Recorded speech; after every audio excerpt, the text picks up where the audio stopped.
네, 오늘 말씀의 제목은 좋은 편을 선택하고 빼앗기지 말라라는 제목입니다. 우리 인생은 늘 선택하며 삽니다. 하루에도 몇 가지 선택을 하죠. 오늘 예배 나오시면서도 우리는 예배를 나올까 말까 그런 고민은 물론 안 하셨겠지만 우리가 예배로 나오기로 선택하시고 오늘 이 자리에 오셨습니다. 오늘 점심 식사도 우리는 이렇게 할까 저렇게 할까 또 메뉴를 선택할 수가 있고요. 옷 한 벌 필요해도 그 수많은 수천 수만 벌의 옷 가운데에 내가 원하는 색상 또 디자인 또 가격 다 보면서 그 한 벌을 사갖고 오게 되죠. 조금 더 중요한 선택이라고 한다면은 우리 집을 산다든지 그리고 또 직장을 선택한다든지 더 중요한 선택이라면 우리 배우자를 선택한다든지 그런 선택들, 또 교회를 선택하는 것도 참 중요하지 않겠습니까? 얼마 전에 엘리베이터에서 우리 성도님을 뵀는데 어머니하고 딸하고 이렇게 계셨는데 딸이 그런 말씀을 하셔요. 엄마가 저한테 제일 잘한 일은 원천교회로 인도해 주신 겁니다. 그래서 제가 너무 좋아서 죽을 뻔했습니다. 하여튼 그 선택 한 번에 따라서 우리의 인생이 바뀌어질 수가 있다는 것입니다. 그렇다고 한다면 지금 현재형으로 우리가 가지고 있는 모든 것들, 우리가 지금 처해 있는 환경들은 누구 때문이 아닙니다. 물론 불가항력적인 어떤 시대적인 또 국가적인 일도 있었겠지만 대부분은 우리가 선택한 것들에 대한 결과물을 지금 가지고 있는 것이죠. 그때 그런 전공을 선택했기 때문에 지금 이런 직장과 사업장이 있는 것이죠. 내가 선택한 배우자와 지금 이렇게 살아가고 있는 것입니다. 그러므로 우리는 과거를 탓할 것이 아닙니다. 앞으로의 남겨진 시간들이 더 중요하기 때문입니다. 오늘부터 우리가 좋은 편을 선택하면 될 줄로 믿습니다. 분명히 선택의 여지가 있습니다. 2가지 중에 하나든지 100가지 중에 하나든지 좋은 편과 나쁜 편이 있다는 겁니다. 그때 우리는 좋은 편을 꼭 선택해야 합니다. 미국의 어떤 은퇴한 부부가 코스타리카로 여행을 갔다고 합니다. 이제 코처럼 평생을 직장생활 정말 하다가 자유를 누리기 위해서 낚싯배를 빌려가지고 저 깊은 바다로 나갔습니다. 얼마나 행복했을까요? 그런데 암초에 부딪혀서 배가 급속도로 침몰되기 시작합니다. 그래서 무전으로 구조 신호를 보내놓고 조그만 구명보트에 이제 부부가 옮겨 타게 되죠. 너무나 배가 빠르게 침몰되고 있기 때문에 정신을 차리고 빨리 그 안에 있는 물건을 이 작은 배에 실을 수 있을 만큼 실어야 되는데 너무 짧은 순간이었습니다. 그래서 부부가 하나씩 들고 와서 거기에 2가지 물건만 옮겨 실었는데요. 이제 조난 신호를 보냈지만 구조대가 오질 않는 겁니다. 하루가 일주일이 열흘이 돼도 오지 않는 겁니다. 무려 45일 만에 구조대가 오게 됩니다. 그런데 45일 동안 살아있을 수가 있었습니다. 그것은 그 부부가 가지고 온 각자의 2가지 물건 때문이었습니다. 하나는 낚싯대였고요, 하나는 바닷물 정수기였습니다. 바닷물을 넣어서 이제 정수해서 마실 수 있는 물을 만드는 그런 도구였다고 하는 것이죠. 여러분, 그때 만약에 이건 뭘 필요해? 이것보다 중요한 게 금이야, 돈이야, 그러면서 귀금속을 들고 나오고 아무것도 가지고 나오지 못했으면 45일 동안 어떻게 살 수가 있었겠습니까? 정말 중요한 것은 자기 미래를 우리는 알 수 없지만 정말 중요한 선택은 앞으로의 삶 가운데에 우리에게 가장 필요한 것이 가장 지금 선택에 좋은 것입니다. 사람마다 가치관이 다르고 선택 기준이 다릅니다.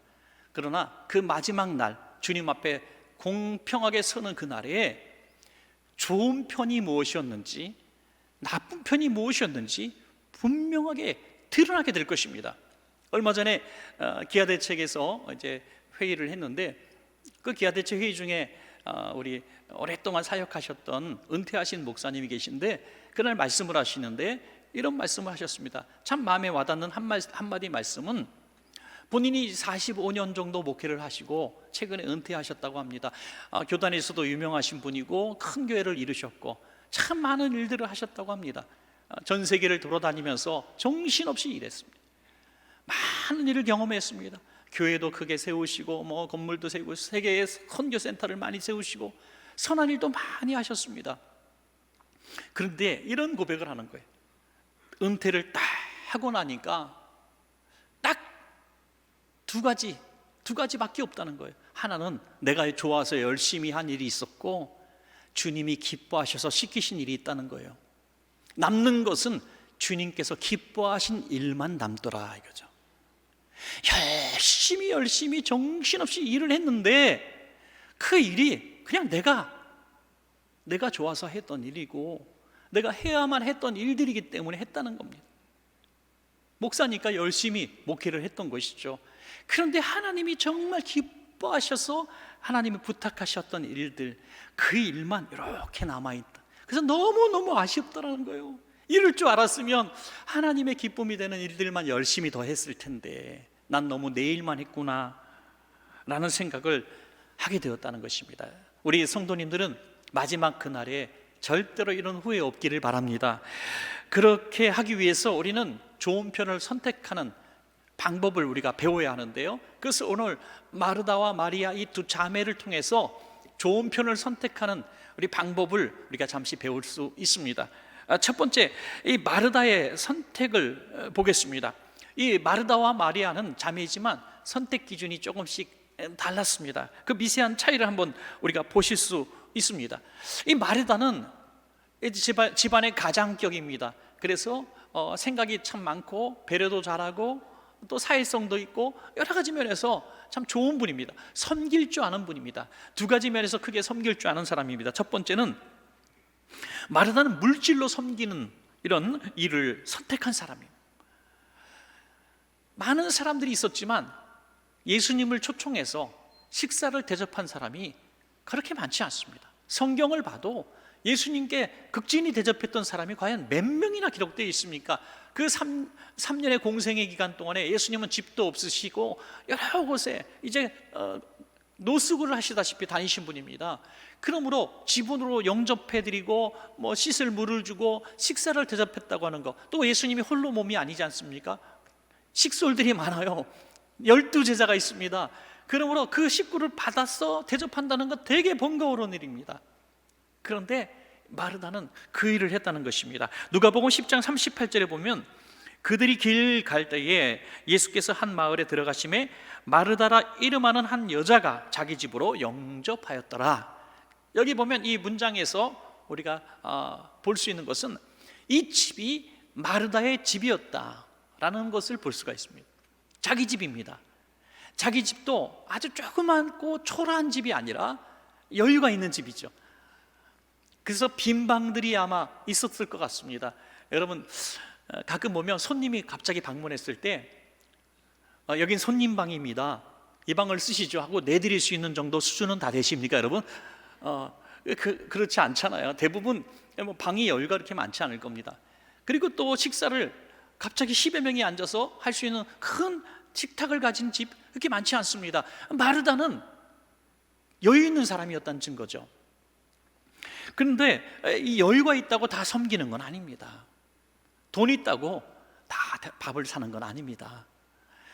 이 섬길 줄 아는 마음, 물질이 귀하지 않은 사람이 어디 있습니까? 다 물질 귀합니다. 근데 귀한 물질을 남을 위해서 사용할 수 있다는 거, 이거 참 좋은 마음, 선한 마음입니다. 여러분 모두도 그런 분들 다 되시기를 바랍니다. 그런데 이것도 있어야 하는 거죠. 없으면 할 수가 없어요. 우리 교회에 그 점심 식사를 예배 때마다 이제 예배 후에 드시는데, 이제 지하 1층 식당 입구에 보면은 그 식사 또 꽃꽂이 이런 거 자기가 쓰는 난이 있습니다. 저는 어떤 얘기를 들었냐면 어떤 성도님이 너무 우리 교인들에게 한번 식사를 대접하고 싶은데 그 앞에서 설 때마다, 들어가서 칼국수를 드실 때마다 그게 너무 마음에 걸림이 된다고 해요. 수년째 교회에서 식사를 했는데 나도 한번 대접하고 싶은데, 밥을 한번 대접하고 싶은데 밥 한번 점심 대접 70만 원 이렇게 써 있는 게 자기에게는 너무나 큰 부담이라는 거예요. 그런데 물가가 올라서 금년에는 100만 원이 됐습니다. 놀렐루야, 그죠? 한 끼 식사 대접하려면 100만 원을 내야 되는 거예요. 그래서 너무 마음이 안 좋다, 이런 말씀을 제가 스파이를 통해서 긴급 입수를 했습니다. 그래서 제가 고민하다가 그 표를 이번에 바꿨습니다. 어떻게 바꿨냐면 한 번 식사에 밥 대접에 2칸을 나눴습니다. 혼자 하지 마시고 둘이 하시라고 50만 원씩. 제가 이렇게 착한 목사입니다.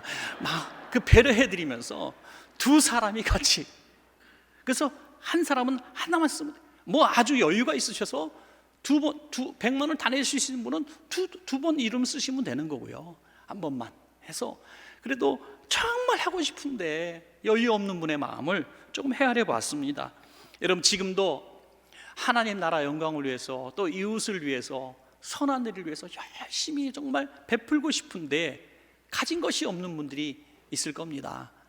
마르다가 그런데 이렇게 베풀었다는 걸 볼 때 우린 참 마르다가 부럽구나 하는 좋은 사람일 수 있습니다. 또 마르다는요, 두 번째로 손으로 섬기는 일을 선택한 사람. 일꾼을 불러서 할 수도 있었고, 또 어디 음식을 사와서 대접할 수도 있었습니다. 그 당시에도 식당이 있었고 빵 파는 곳도 있었습니다. 그런데 본인이 열심히 음식을 요리하는 모습을 볼 수가 있어요. 얼마나 바쁘고 열심히 일했겠습니까? 한두 명이 아니라 10여 명이나 되는 이 식구를 갑자기 먹이려니 얼마나 큰 요리를 해야 되겠습니까? 정말 분주했겠죠. 이렇게 손끝으로 수고할 줄 아는 사람이, 여러분, 이것도 쉬운 일은 아닙니다. 돈으로 할 수 있는 일이 어찌 보면 더 쉬운 일일 수도 있습니다. 근데 손끝으로 내가 섬기고 수고한다는 거 참 힘든 일입니다. 우리 손끝으로 수고하는 많은 분들이 있지 않습니까? 교회에서도 봉사부, 뭐 식당, 또 우리 뭐 여러 가지 교사들 뭐 만들어서 봉사하시는 분들, 손으로 뭐 조작해서 하시는 이런 분들, 또 토요일마다 이렇게 쓸고 닦고 청소하시는 많은 분들, 이 손끝으로 휴지 줍고 막 이런 하는 일들이 결코 쉬운 일이 아닙니다. 그런데 이 다비다처럼 말이죠, 이 마르다는 자기 손으로 음식을 열심히 만들어서 즐겁게 그 음식을 드시는 모습을 상상하며 이런 일을 했다는 거죠. 그렇다면 마르다는 너무나 흠이 없는 완벽한 사람입니다. 그런데 조금 더 중요한 주제가 있다는 것이죠. 오늘 본문을 통해서 보면 마르다는 절대로 하나님 앞에, 주님 앞에 책망을 받은 건 아닙니다. 예수님이 야 그렇게 살면 안 돼 이렇게 말씀하신 건 아닙니다. 마르다가 하는 일을 주님은 기뻐하시고 분명히 인정하신 것 같습니다. 그런데 마리아가 더 좋은 편을 선택했다고 말씀하고 있는 거죠. 마르다가 잘못했다는 게 아니라 마르다보다 마리아가 더 좋은 선택을 했다. 어떤 사람은 이 부분을 너무 과장되고 오해하는 해석을 합니다. 마르다는 일밖에 모르는 사람, 말씀을 중요하게 여기지 않는 사람, 그것은 절대 아니었습니다. 마르다는 예수님을 사랑했습니다. 예수님을 자기 집에 모셨습니다. 자기 돈을 썼습니다. 자기 손끝으로 요리를 해 대접했습니다. 너무나 훌륭한 사람이잖아요. 그런데 마리아는 한 게 뭐 있어요? 집도 자기 집도 아니고요, 언니가 대접하고요, 언니 돈으로 대접하고요, 언니가 밥을 했어요. 그런데 역전의 역사가 일어났죠. 예수님이 마리아를 칭찬하셨다는 거죠. 너무 열받는 일 아닙니까, 여러분? 죽도록 내가 일했고, 내가 봉사했고, 내가 충성했고, 내가 정말 교회에서 이렇게 위대한 일을 많이 해서 나 없으면 교회가 안 돌아갈 정도로 열심히 살았는데, 갑자기 담임 목사인 제가 지난주 등록한 새신자를 보면서 아이고 너무 이뻐요, 너무 이뻐요 이렇게 얘기하면 열받죠. 그렇죠? 저 사람이 한 게 뭐가 있다고? 그 마리아가 한 것에서 우리는 힌트를 얻어야 된다는 거죠. 마리아가 한 일이 더 좋은 편이었다는 것을 우리가 깨달아야 된다는 것입니다. 그게 뭡니까? 누가복음 10장 39절. 자, 같이 한번 읽어보겠습니다. 시작. 그에게 마리아라 하는 동생이 있어 주의 발치에 앉아 그의 말씀을 듣더니, 할렐루야, 말씀을 들었다는 거예요. 이 모습이 바로 이 편을 선택한 마리아가 언니 마르다를 역전하는 역전의 역사가 일어나는 것이요. 마태복음 19장 30절에 그러나 먼저 된 자로서 나중되고 나중된 자로서 먼저 될 자가 많으니라 라고 했습니다. 여러분 마르다를 그냥 제 3인칭으로 바라보지 마시고요, 혹시 나는 마르다가 아닌가 한번 생각해 보시기 바랍니다. 신앙생활을 오랫동안 했고 심지어 모태신앙이고 적어도 30년 또는 40년 교회는 한두 번 옮겨 있을지언정 가는 교회마다 열심히 일했고 봉사란 안 해본 게 없고 나름대로 주방 봉사 다 했고 물질도 최선 다해서 드렸고 몇몇 교회에서는 건축 예물까지도 갖다 드렸고 또 교회 학교 교사도 하고 찬양대도 하고 나름대로 은사 가지고 열심히 하면서 주일도 성수했고 그런데 혹시 나는 마르다는 아니었는가 하는 거죠.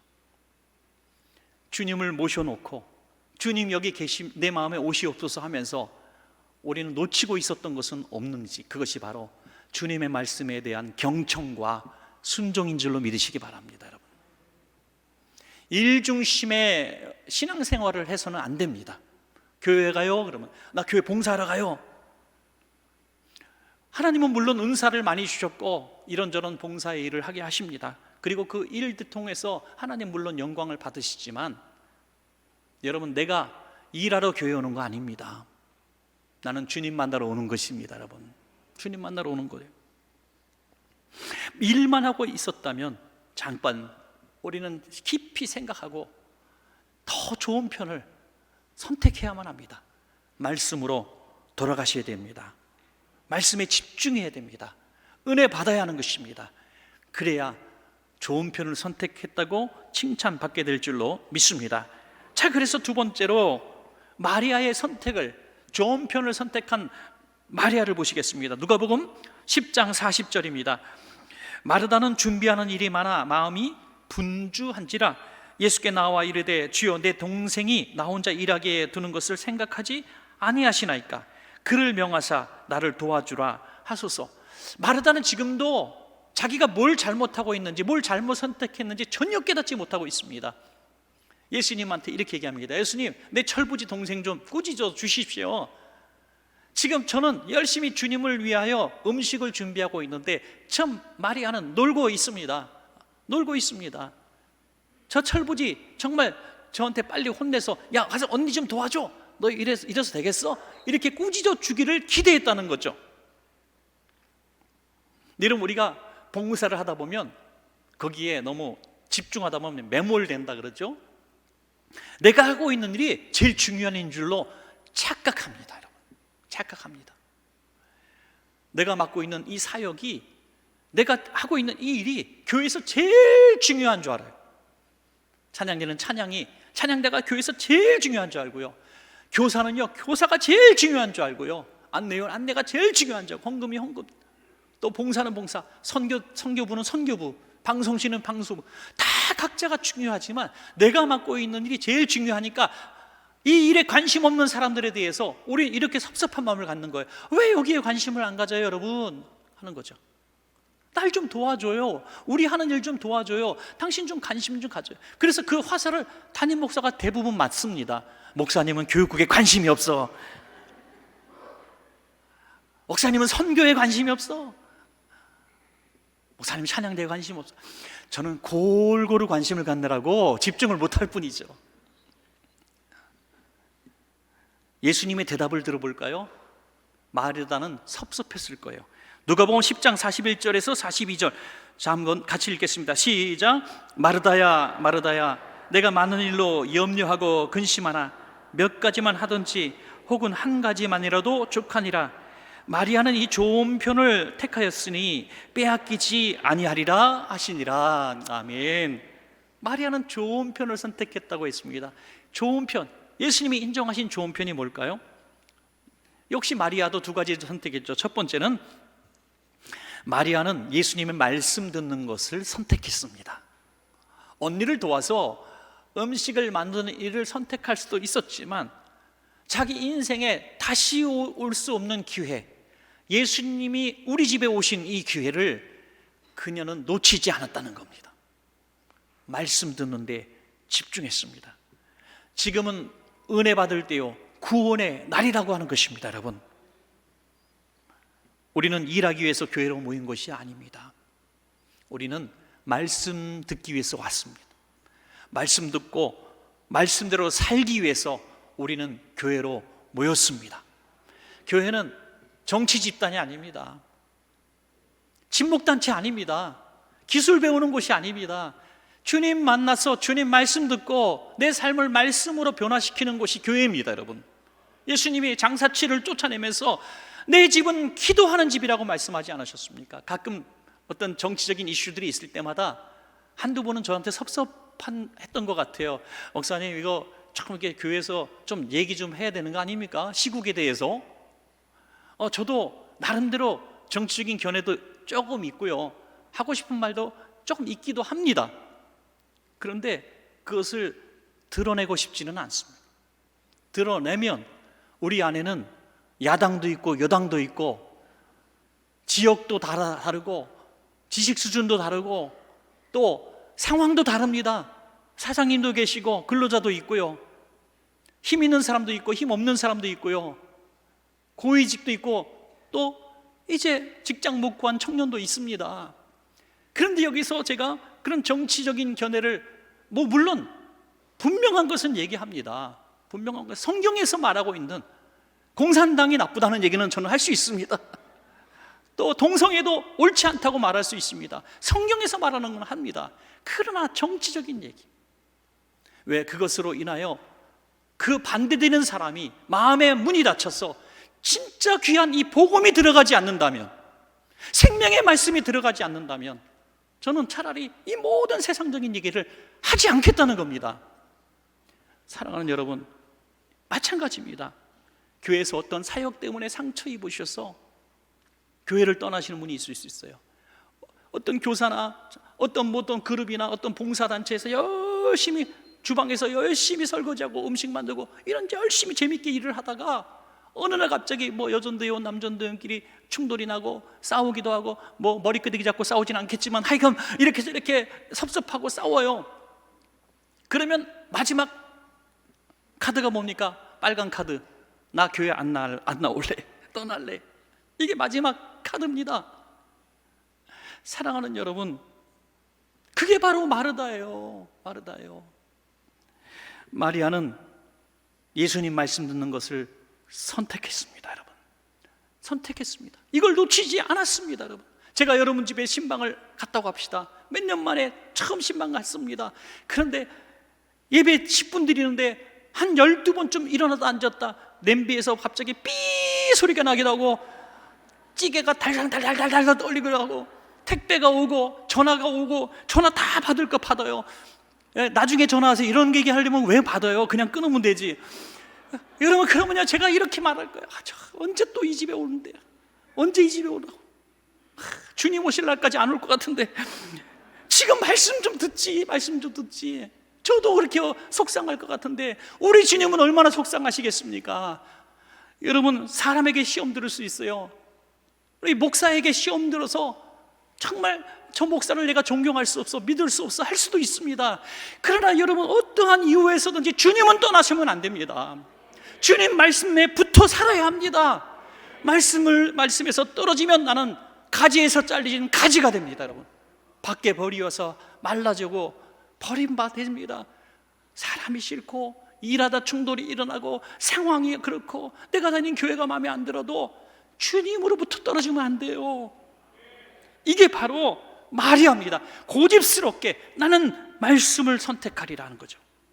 끝으로 마리아는 예수님의 말씀을 빼앗기지 않았어요. 언니가 별소리를 다 하고 예수님 앞에 이렇게 고자질을 하고 해도 흔들리지 않았습니다. 언니는 떠들어라, 나는 말씀을 들으리라. 여러분, 우리를 사탄 마귀는요, 일 때문에 또 어떤 상황 때문에 당연히 내가 옳고 어떤 성도는 옳지 않고 분명히 시시비비를 가릴 수도 있는 상황이라 할지라도 마귀의 수작은 하나밖에 없습니다. 나를 주님으로부터 띄어놓으려는 수작입니다. 여러분, 그래서 수많은 성도들이 교회에서 상처 입고 교회가 깨어지고 흩어졌지만, 여러분, 그런 일이 있다고 할지라도 그 잃어버린 양처럼 돌아다녀서는 안 돼요. 여러분들은 반드시 예수님께 돌아와야 합니다. 사단은 그렇게 사람에게 상처 있고 상황 따라서 그럴듯하게 우리를 당연하게 그렇게 떠나는 것이 옳은 것처럼 그렇게 위장시키지만 그건 거짓말입니다. 그들의 목표는, 사단의 목표는 오직 하나예요. 떨어지게 하는 겁니다. 그래서 우리 가끔 우리 등록하는 성도님 보면 이렇게 상처 입고 온 성도들이 많아요. 그래서 교회에서 상처 있고 성도에게 상처 있고 목사님에게 상처 있고 한 1년 2년 긴 방학을 가지다가 그래도 내가 이러면 안 되지 하고 신앙 찾기 위해서 오신 분 얼굴 보면 지쳐 있고 피곤해 보입니다. 그러면 저는 늘 그렇게 말씀드려요. 어떤 사역을 할 수 있고 어떤 달란트가 있다 할지라도 지금은 좀 쉬셔야 되겠습니다. 쉬셔야 되겠습니다. 그냥 말씀 듣고 예배만 드리고 은혜만 받으시고요, 해주는 식사 맛있게 드시고 그냥 봉사하지 마시고 돌아가십시오. 마치 엘리야처럼 지치고 피곤했을 때는 예수님의 어루만지심이 필요하고 양식이 필요하고 또 안아주심이 필요한 거예요. 쉼이 필요한 거예요. 여러분 사역에 너무 지치신 분들이 있어요. 내려놓으십시오. 내려놔도 돼요. 그리고 예배에 집중하십시오. 여러분, 우리 교사 선생님들도 저는 그런 말씀 꼭 드리고 싶어요. 애들하고 열심히 부둥켜서 애들 돌보느라고 예배를 드리는 것 같지도 않고 안 드린 것 같기도, 막 그런 분들 계시다면 또 한 번의 예배가 우리 1부부터 4부까지 있잖아요. 한 번 예배는 진짜 내가 예배자로 서서 말씀 듣고 은혜 받는 예배를 드리시기 바랍니다. 예. 우리는 일 때문에 교회 온 사람이 아니라 주님 만나기 위해서 왔다고 말씀드렸습니다. 말씀 듣고 내가 은혜 받아야 돼. 내가 살아야 된다고 하는 것입니다. 언니의 꾸지람까지 들어가면서도 좋은 편을 빼앗기지 않았던 마리아가 그 진가가 언제 나타나냐면 예수님이 십자가 지시기 전에 예수님께 와서 향유 옥합을 깨뜨려서 예수님 발에 부었습니다. 심지어 3년 동안 훈련받은 제자들조차 이렇게 얘기했습니다. 너의 편이 잘못된 편이다. 넌 잘못 선택한 거야. 그걸 팔아다가 돈을 많이 받아가지고 가난한 자들을 도와줬으면 예수님이 더 기뻐하셨을 텐데 넌 지금 잘못 선택한 거야 라고 꾸짖었습니다. 그러나 마리아는 들은 척 만척했어요. 아무리 너희들이 떠들어봐야 나는 나의 길을 가련다. 나는 항상 좋은 편을 선택했고 나는 항상 예수님만 바라봤다. 할렐루야. 비바람이 앞길을 가려도 나는 가리라. 여기저기서 개가 짖는다고 경부선 열차가 서냐 이거예요. 갑니다. 나는 갑니다. 나는 좋은 편을 선택했으니 아무리 누가 뭐라 그래도 나는 주님만 기쁘시게 한다 이겁니다. 여러분, 주님이 이렇게 칭찬하십니다. 마가복음 14장 6절에 예수께서 이르시되 가만두라. 제자들을 꾸짖습니다. 너희가 어찌하여 그를 괴롭게 하느냐. 그가 내게 무슨 일을? 좋은 일을 하였느니라. 아멘. 마리아는 그때나 지금이나 늘 좋은 편을 선택할 줄 아는 지혜가 있었고, 누가 뭐라 그래도, 언니가 뭐라 그래도, 제자들이 뭐라 그래도 좋은 편을 빼앗기지 않았습니다. 그래서 지금까지도 마르다는 기억하지 못해도 마리아는 기억합니다. 제자들은 잘못했다고 책망받았어도 마리아는 복음이 증거되는 모든 곳에서 지금도 그 이름을 떨치고 있습니다. 여러분, 결과는 선택에 따라서 달라지는 것입니다. 오늘부터 주님 부르시는 날까지 꼭 좋은 편을 선택하시기를 주의 이름으로 축복합니다.